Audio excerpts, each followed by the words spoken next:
পার্বত্য জেলায় স্বায়ত্তশাসন এবং আঞ্চলিক দলগুলোকে নিবন্ধন দেওয়ার ব্যাপারে ইউপিডিএফের প্রস্তাবের প্রতিবাদে রাঙামাটিতে বিক্ষোভ হয়েছে। মিছিল সমাবেশ করেন বিভিন্ন সংগঠন ও সব শ্রেণী পেশার মানুষ।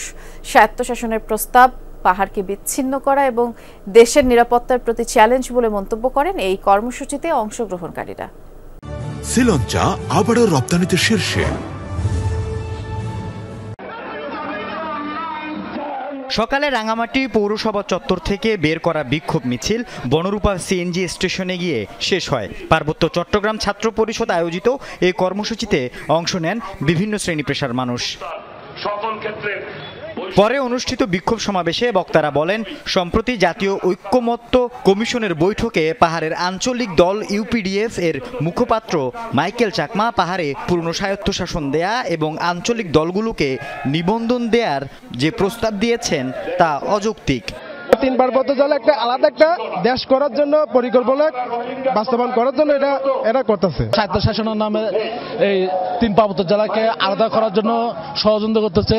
আমরা এই প্রতিবাদে এখানে আসছি। পাহাড়ি সন্ত্রাস আমরা নির্মূল করতে চাই। আমরা চাই দেশের শান্তি, আমরা চাই দেশের নিরাপদ। ইউপিডিএফ এর প্রস্তাব দেশের নিরাপত্তা ও শান্তির প্রতি চ্যালেঞ্জ বলে মন্তব্য করেন কর্মসূচিতে অংশগ্রহণকারীরা। এই অঞ্চলে স্বায়ত্তশাসনের নাম করে ভারতীয় আগ্রাসন শক্তি ইসরায়েলের মুসাদ তারা এসে এখানে আশ্রয় নিয়ে আমাদের টোটাল ৫৬,০০০ বর্গমাইলের সার্বভৌমত্ব হুমকির মুখে পড়ে যাবে। এটা কোনোভাবে আমরা মেনে নিতে পারি না।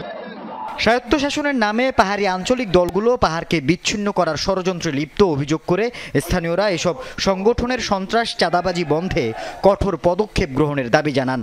বাংলাদেশ থেকে পার্বত্য চট্টগ্রামকে আলাদা করা, পার্বত্য চট্টগ্রামে চাকমা ছাড়া অন্যান্য যে জাতিগোষ্ঠী আছে তাদেরকে নিম্নমাপে এক কোণঠাসা করে রাখার একটি পরিকল্পনা। আল আমিন শিকদার, যমুনা নিউজ।